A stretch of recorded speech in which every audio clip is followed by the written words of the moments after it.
ఓం నమో భగవతే వాసుదేవాయ. ఆత్మబంధువులందరికీ నమస్కారం.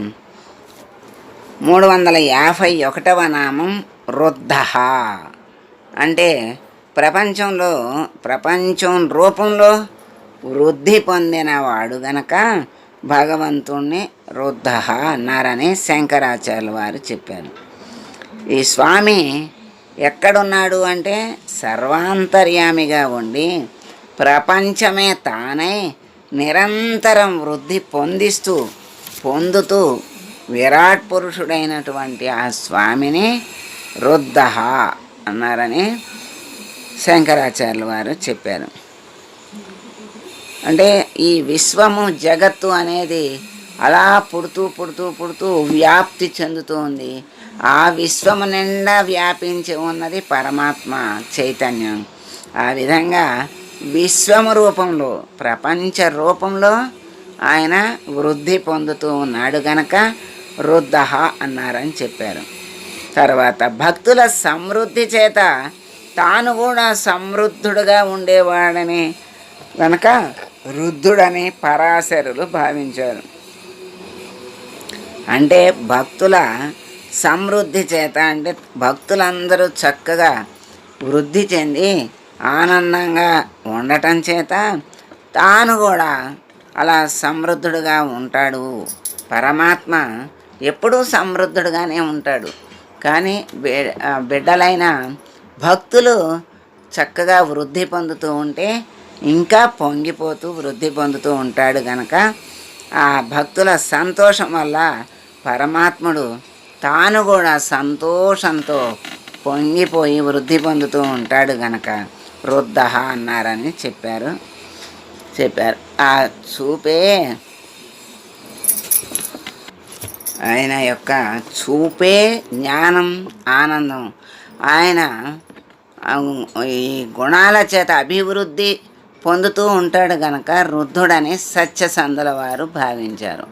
మహర్షులు స్వామిని ఓం రుద్ధాయ నమః అని స్తోత్రం చేస్తూ ఉన్నారు.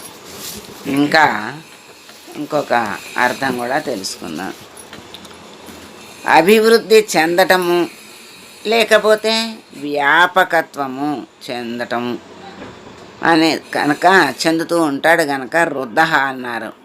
పరమాత్మ యొక్క అస్తిత్వాన్ని అంటే అస్తిత్వము అంటే ఉండటము, పరమాత్మ ఉన్నాడు అనేటువంటి భావాన్ని అన్నిటి యందు కూడా గుర్తించటమే జ్ఞానం.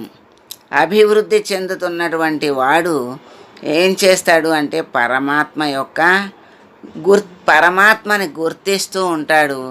ఆయన ఆ గుర్తించేవాడు కూడా పరమాత్మ అంశే. ఆ గుర్తించే శక్తి పరమాత్మ యొక్క చైతన్యమే.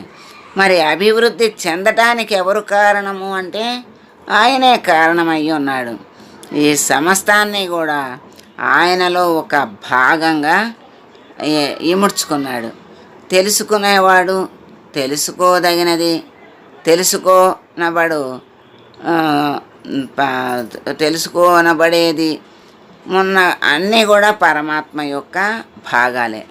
అంటే జ్ఞానము జ్ఞాత జ్ఞాతృ జ్ఞేయము అంటారు.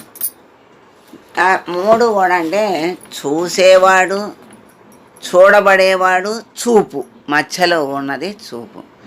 ఇవి అన్నీ కూడా పరమాత్మ యొక్క శక్తి, పరమాత్మ యొక్క చైతన్యమే.